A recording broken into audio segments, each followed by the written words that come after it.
Reçois le parfum de ma louange, le chant de mon cœur reconnaissant. Reçois, ô Jésus, l'amour qui t'est dû,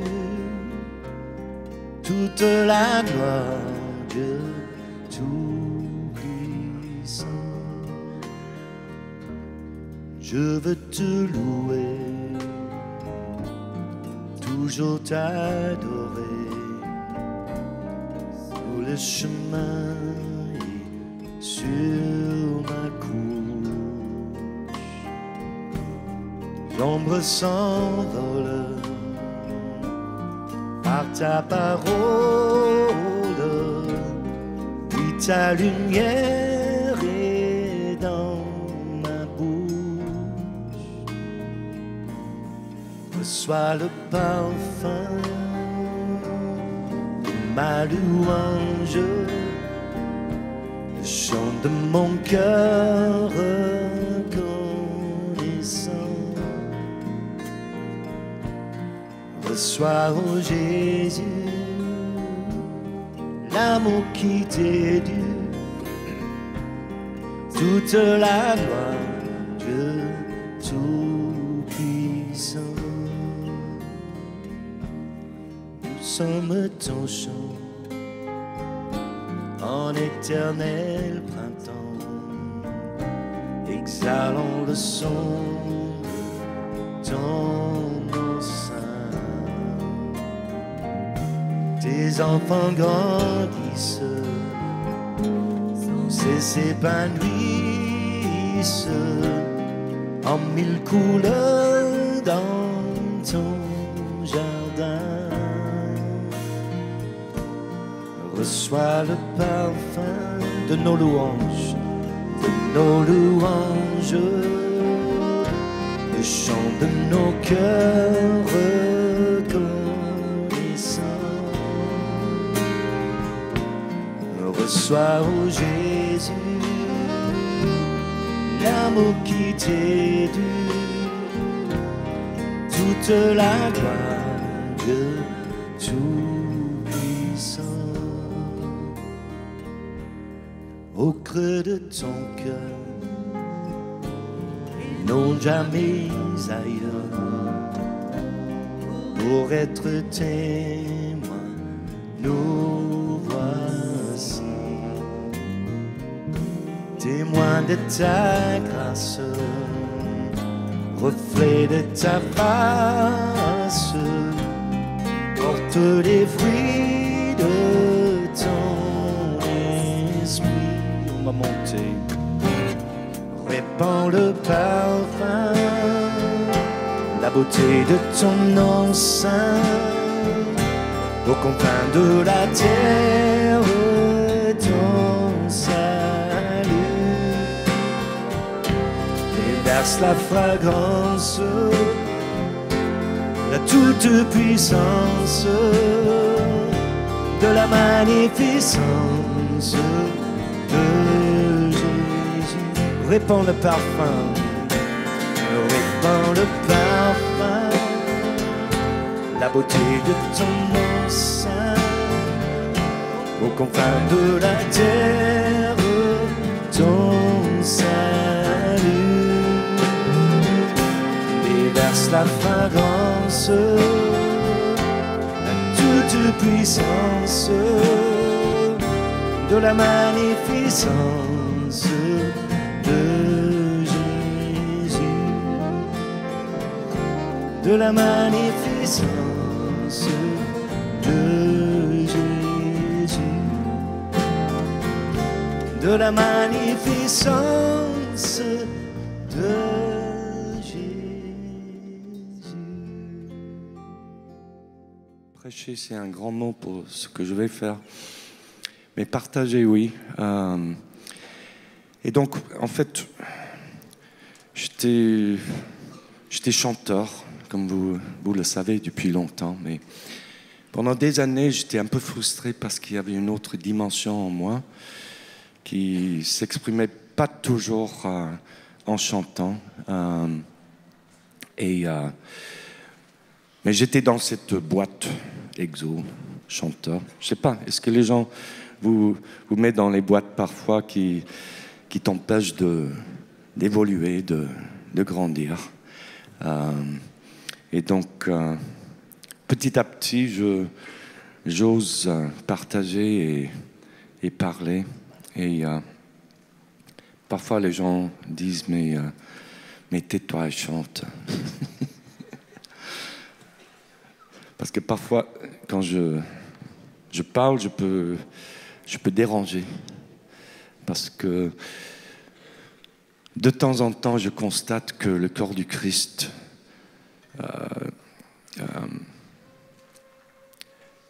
je suis en train de bercer des gens dans leur sommeil. La louange, c'est tellement beau. Et, la musique, on aime bien. Et j'aimerais lire un passage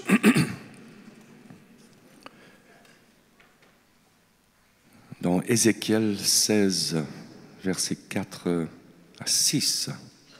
C'est peut-être une histoire que vous ne connaissez pas. Dieu parle à son peuple avec ces mots. Et il dit, à ta naissance, au jour où tu naquis, ton nombril n'a pas été coupé. Tu n'as pas été lavé dans l'eau pour être purifié. Tu n'as pas été frotté avec le sel. Tu n'as pas été enveloppé dans les langes. Nul n'a porté sur toi un regard de pitié pour te faire une seule de ces choses, par compassion pour toi, mais tu as été jeté dans les champs le jour de ta naissance, parce qu'on avait horreur de toi. Et je passais près de toi. Je t'aperçus baigné dans ton sang, et je te dis, vis dans ton sang. Je te dis, vis dans ton sang.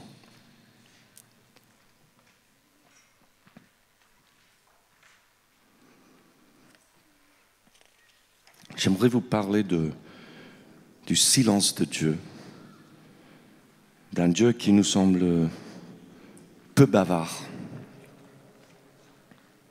Bon, je ne pense pas que Dieu est français, s'il est peu bavard. Mais peut-être oui, parce que je vais me contredire plus tard. Le silence de Dieu.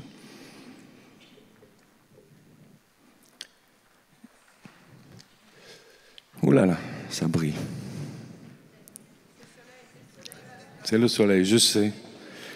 J'ai pas forcément envie de me déplacer, mais je vais le faire.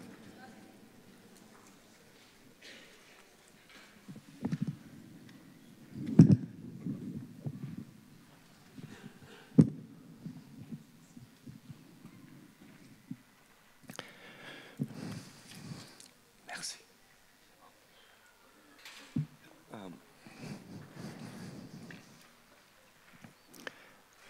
Il y a des choses avec Dieu qui, de temps en temps, me frustrent, m'agacent. Quand Dieu semble garder silence, quand il semble ne pas répondre, c'est vraiment pas facile pour nous, les êtres humains, d'entretenir une relation avec un Dieu qui semble garder silence. Avec un Dieu invisible. Mais on veut qu'il descend et que Jésus revient pour nous parler face à face, comme les disciples. Il regarde le texte originel en hébreu et ce passage que je viens de citer là, quand je dis « Je passais près de toi, je t'aperçus baigné dans ton sang et je te dis vis dans ton sang. Je te dis vis dans ton sang. » Et dans l'hébreu, ça donne l'impression que Dieu bégait, qu'il bégait.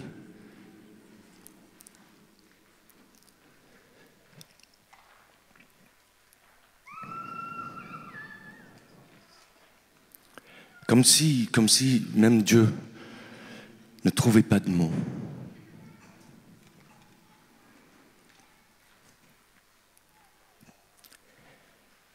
Est-ce que c'est pas possible que parfois Dieu ne trouve pas de mots pour une situation dans notre vie? Tellement il est ému de compassion.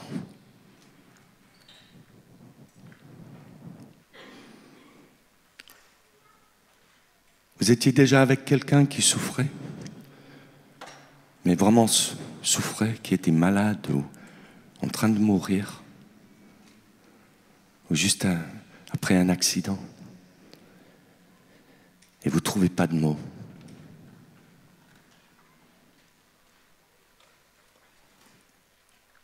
Parce que les mots, ce serait comme cheveux dans la soupe.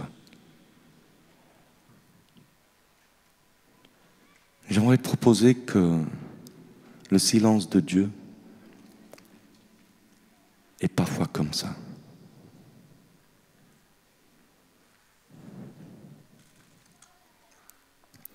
Et quand vous êtes avec une personne comme ça, la seule chose que tu peux faire, la seule chose que tu peux donner, c'est ta présence.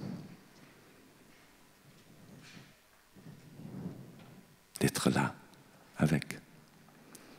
Ton silence, ô mon Dieu, n'est pas ton absence, mais la tendresse infinie de ta douce présence. Tu t'approches de mon cœur dans ton immense pudeur. Et un seul mot suffit pour quand tu me dis vis. Vis mon enfant, vis je t'en supplie. Reçois mon regard, je te bénis, guéris. Je te serre dans mes bras, ne t'inquiète pas, je suis là, je suis la vie.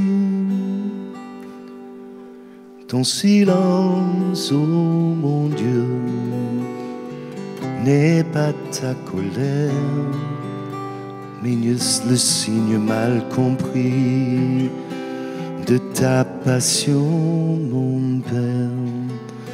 Et quand dans nos faiblesses, tes genoux caressent, un seul geste suffit pour combler le non-dit. Vis mon enfant, vis je t'en supplie. Reçois mon regard, je te guéris. Je te serre dans mes bras, ne t'inquiète pas, je suis là, je suis la vie.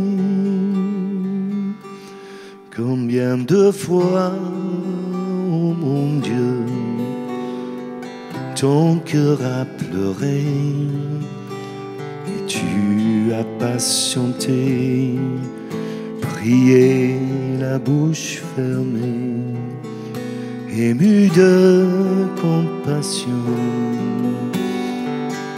pour ta création. Le sang de ton agneau, crier ton dernier mot.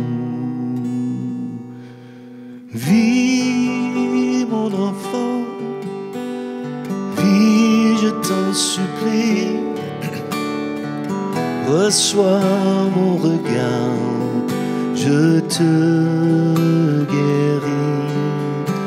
Je te serre dans mes bras, ne t'inquiète pas, je suis là, je suis la vie, ta parole de vie crie à l'infini et l'amour abonde dans ton silence féconde.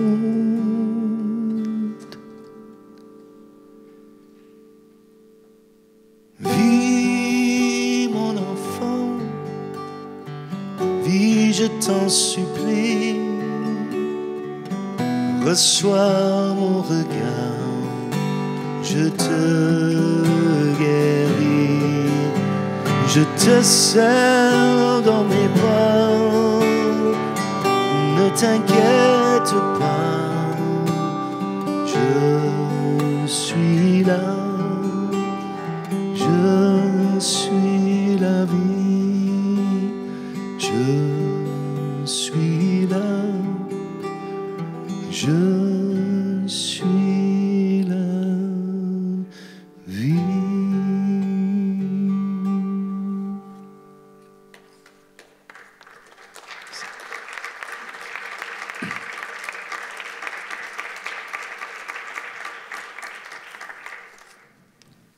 Le Dieu invisible, immortel, invisible.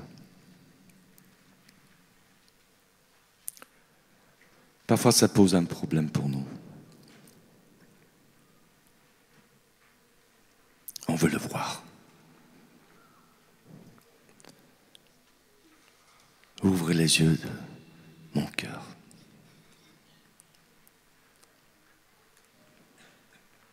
Mais on veut plus que les yeux de nos cœurs. On veut le voir. Et moi, je veux le voir faire quelque chose. Faire des miracles. Guérir les gens. Moi, je dois dire que dans notre ministère, dans tout le ministère d'Exo,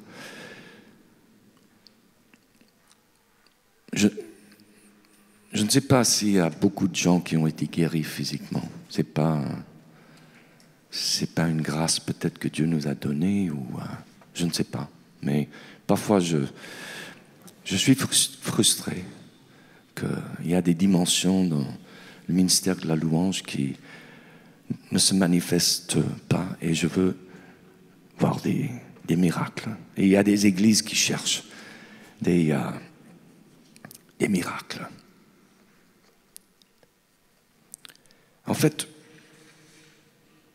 je vois dans les Écritures, j'ai l'impression que souvent Jésus était réticent de faire des miracles. Regarde, relis les textes là. Mais il arrive 3 jours trop tard pour son ami Lazare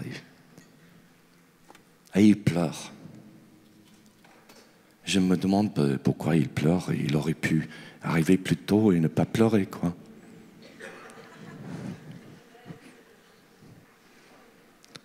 Mais je pense qu'il pleure parce que les amis de Lazare pleurent.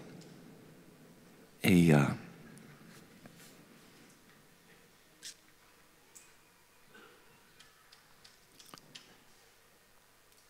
il les voit tellement attachés à cette vie qu'ils ont peur de la mort. Et ils pleurent. Or, Lazare était bien meilleur là où il était déjà. Et je pense, je vous propose ça, que peut-être Jésus était réticent de ramener Lazare dans cette vie de souffrance. Donc voilà un chant qui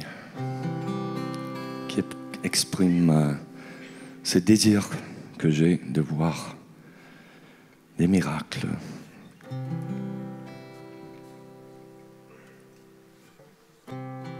Je voudrais larguer mes lunettes, piétiner mon appareil, ne plus boiter sur ma route, manifester de grandes merveilles. Mais à quoi bon tous ces miracles si mon âme reste inchangée? À quoi ça sert que mon corps guérisse et mon cœur reste aveuglé? Merci. Je veux te voir, Seigneur. Je veux entendre ta voix. En toutes choses te reconnaître, présent à chaque pas. Vivre sous ton regard, te parler face à face. Dans la souffrance et le bonheur, je veux te voir, Seigneur. Tous ces dons et ces charismes sont seulement jouets de mon Dieu,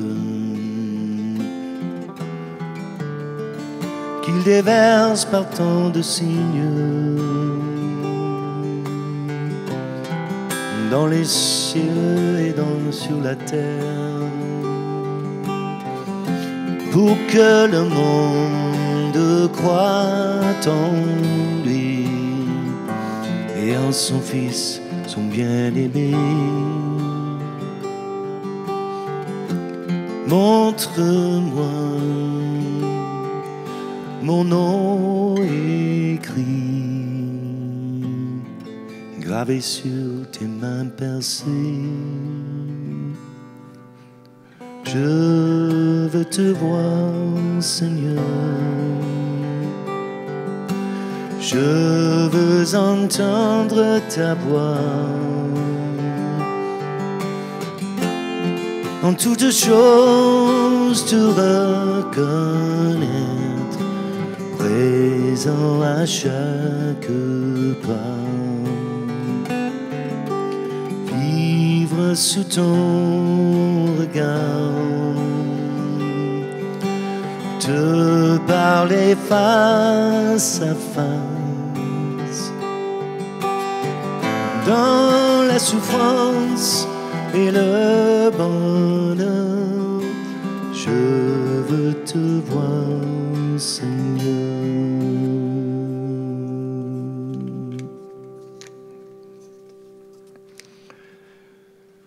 Tous nos visages dévoilés, tous nous verrons ta majesté,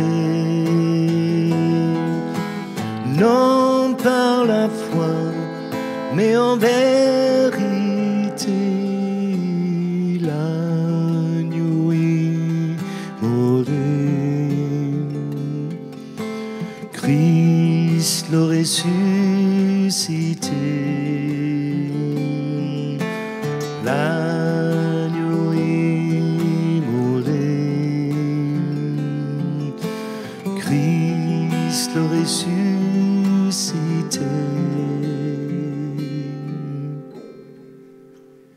Je veux te voir, Seigneur.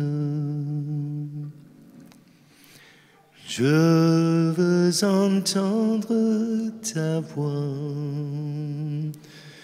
Dans la souffrance et le bonheur, Je veux te voir, Seigneur.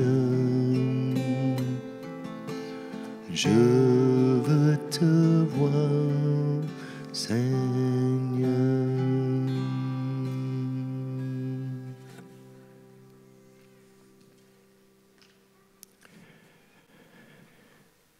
C'est vrai, Jésus a envoyé ses disciples chasser les démons, guérir les gens. Et ils revenaient comme des enfants, disant, « Ah, Jésus, tu sais quoi, même les démons nous obéissent. » Et Jésus, peut-être en souriant, il dit, « Mais ça, c'est pas grand-chose. Ça, c'est juste normal. » Tu vois, guérir des gens, faire des miracles, c'est pas une spiritualité très très haut.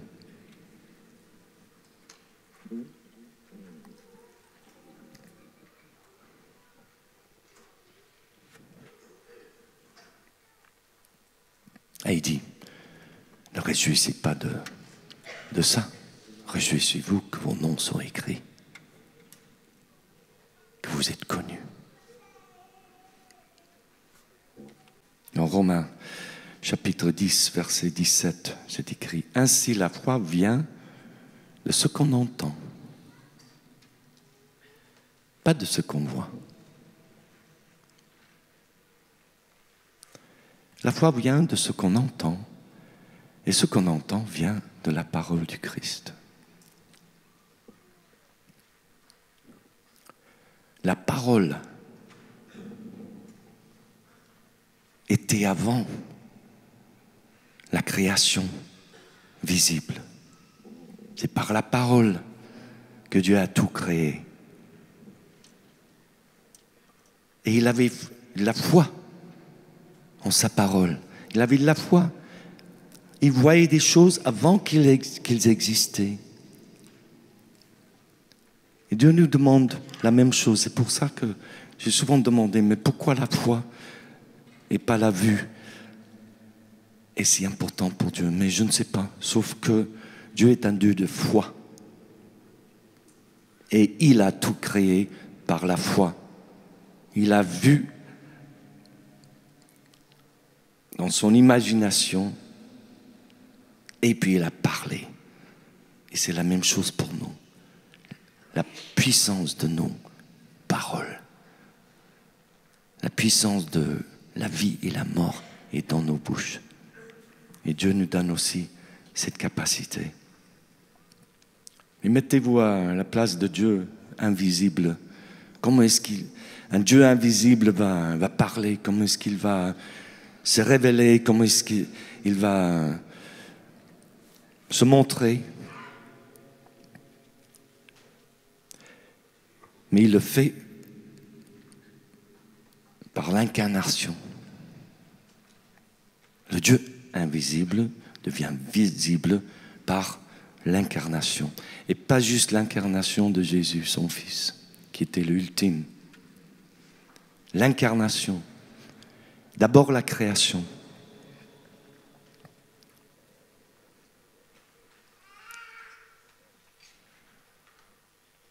Le Dieu invisible apparaît partout et en tout.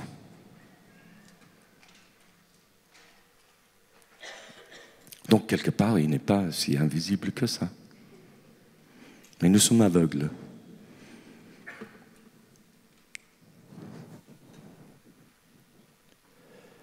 Et puis, il a créé l'homme à son image. Cette incarnation, le plus proche, le plus clair de lui, Adam et Ève. Mais Jésus dit que personne n'a vu le Père, sauf le Fils. Donc, c'est un peu normal qu'on ne voit pas. Personne n'a vu, sauf le Fils. Alors je me demande, mais qui a parlé avec Moïse là, sur la montagne là? Et quand la Bible dit que Moïse parlait face à face avec Dieu, est-ce que Jésus a oublié ça quand il dit « il n'y a personne qui l'a vu sauf le Fils. Mais encore une fois, Dieu se manifestait à Moïse par ses émanations, on peut dire ça, ses incarnations, l'ange de l'Éternel. Partout dans l'Ancien Testament, on parle de l'ange de l'Éternel, comme si c'est la même chose que Dieu. Il y a des anges partout. Et puis l'apôtre Paul dit même que la loi a été donnée, dispensée par les anges, dans la main d'un médiateur, Moïse. Et donc, c'était même les anges qui ont donné la loi. C'est clair. L'apôtre Paul le dit. Donc, est-ce que Moïse a vu Dieu ou pas? Mais selon Jésus, non. Moi, je vois Dieu comme quelqu'un qui aime déléguer.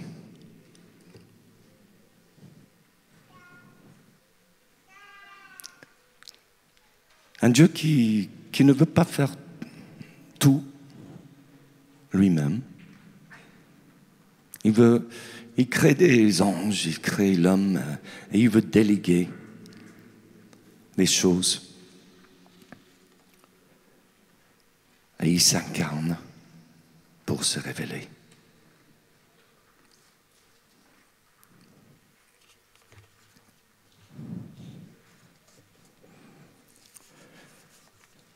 Et son ultime incarnation, parce que selon la parabole de Jésus, du maître qui a laissé sa propriété avec ses gérants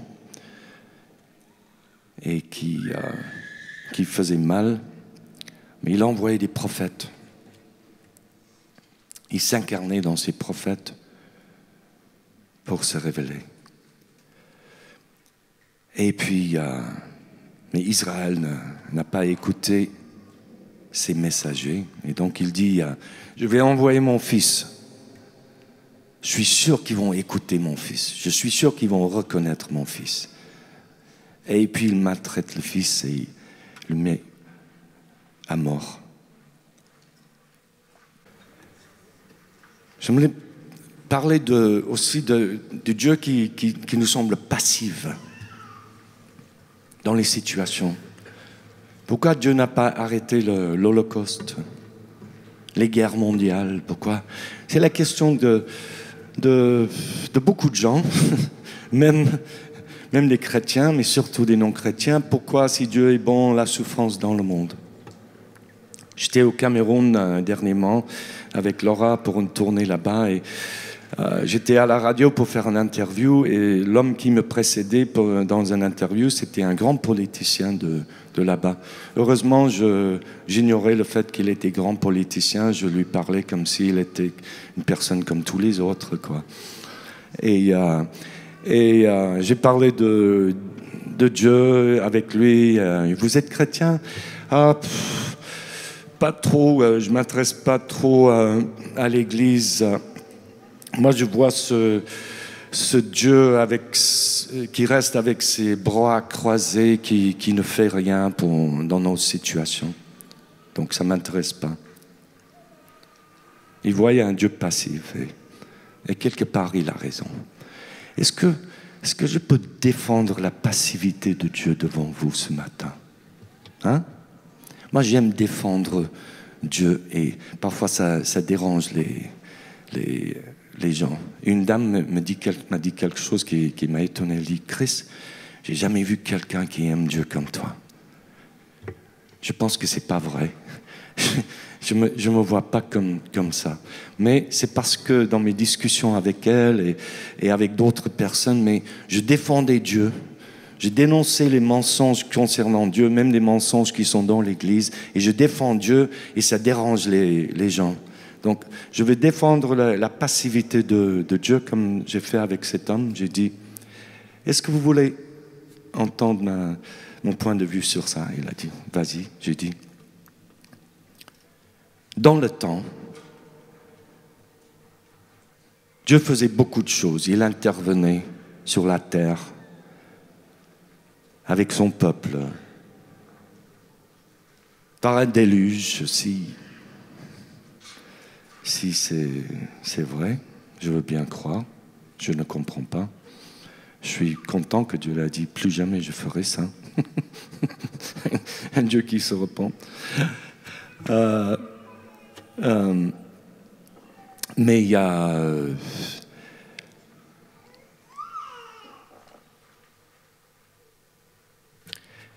Quand nos enfants sont petits, on intervient beaucoup dans leur vie, n'est-ce pas?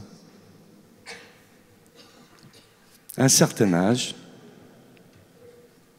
on les donne une liberté, on les responsabilise et on ne va pas les sauver de tous leurs bêtises. Parce ils doivent devenir responsables. J'ai dit à cet homme, l'humanité arrive à un point de responsabilité. Dieu nous responsabilise et il ne va pas faire à notre place ce qui est à nous de faire sur cette terre. Donc, il regarde.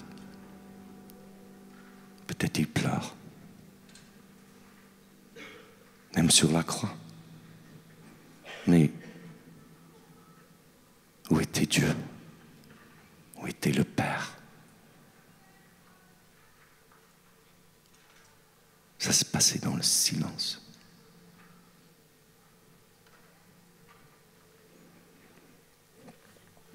Sauf que, si on pense que le Père était absent, j'aimerais vous lire Marc 15, 21.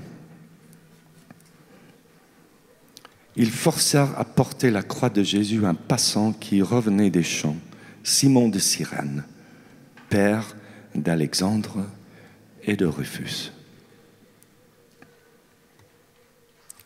C'est une drôle de petite anecdote à mettre dans la Bible, dans le récit. Mais il y a des choses comme ça dans les Écritures, dans les évangiles, que si on n'est pas attentif, mais on va passer à côté en disant bon, ça c'est bizarre. C'est là pour une raison. Et Daniel Bouguet, qui est en Ermitage près d'ici, je pense, qui a écrit des livres, il dit ce que Marc nous suggère ici, c'est que l'homme qui est en train de porter la croix du Christ est un père et qu'il a pour se condamner une attention de père, un cœur de père, une compassion du père. Il est là dans un silence de père, comme une présence paternelle.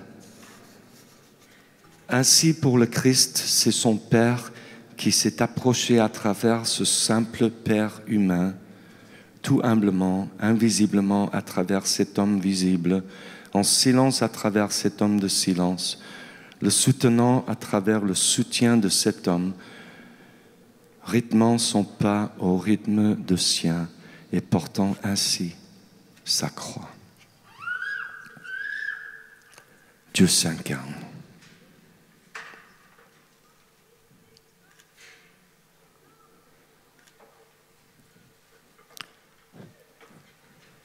La prochaine fois que tu demandes que Dieu vienne t'aider, t'encourager, et au lieu que Dieu vienne le faire, c'est ton frère ou ta sœur. Ne rate pas le Christ, ne rate pas Dieu, qui par son humilité, par son amour, par sa grâce, préfère de s'incarner.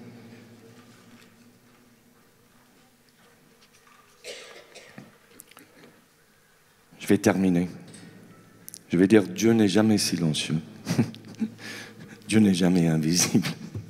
Toute la création parle, crie.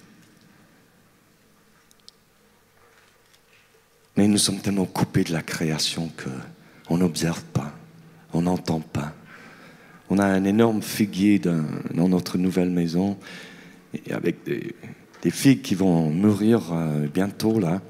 Et ce figuier était très content parce que la fosse septique qu'on a maintenant remplacée était vraiment très primitive. C'était plutôt un puits perdu et les eaux salées qui puaient arrosaient ce figuier. Il était content. Il doit se demander, mais qu'est-ce qui se passe maintenant? Mais Dieu me parle par ce figuier. Il dit, Chris, excuse-moi, mais même la merde dans la vie peut aider à porter du fruit.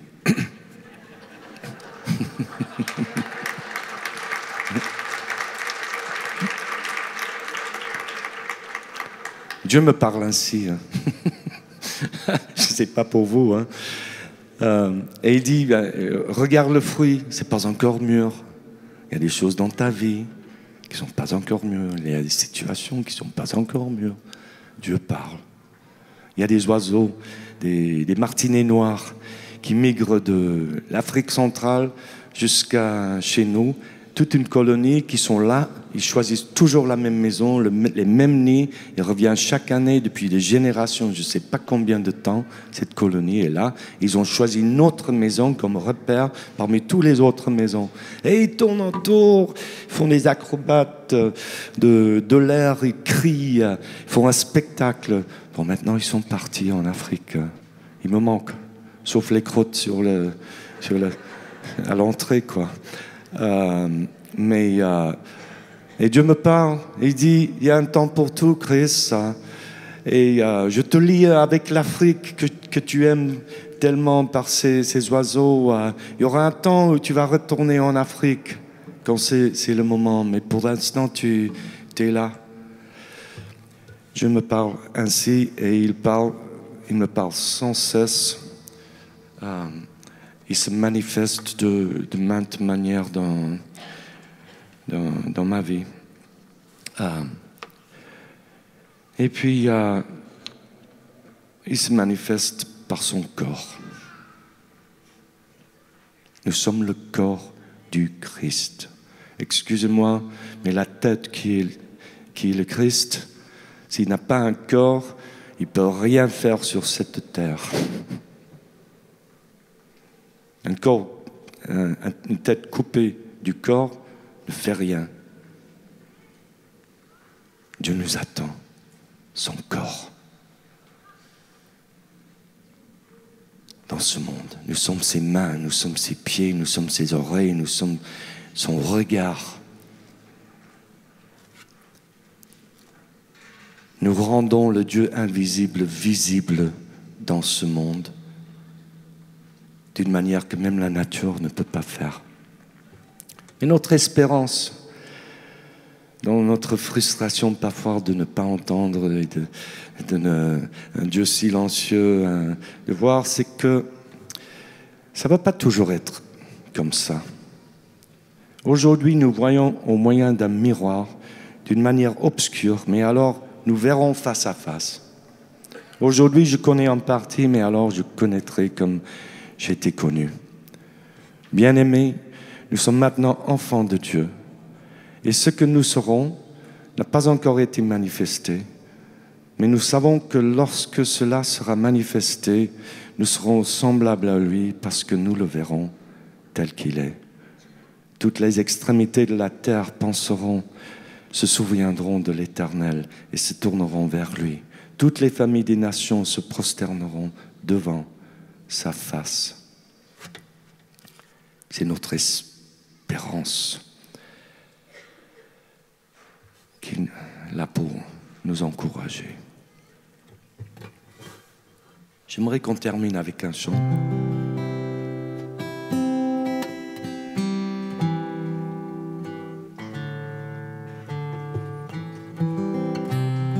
Les églises traditionnelles, catholiques, luthériens et autres dans le monde, ils font quelque chose que je trouve, ça serait bien que nous les protestants fassent aussi. Dans l'humilité, apprendre quelque chose, des choses que nous avons perdues, Et ça s'appelle donner la paix.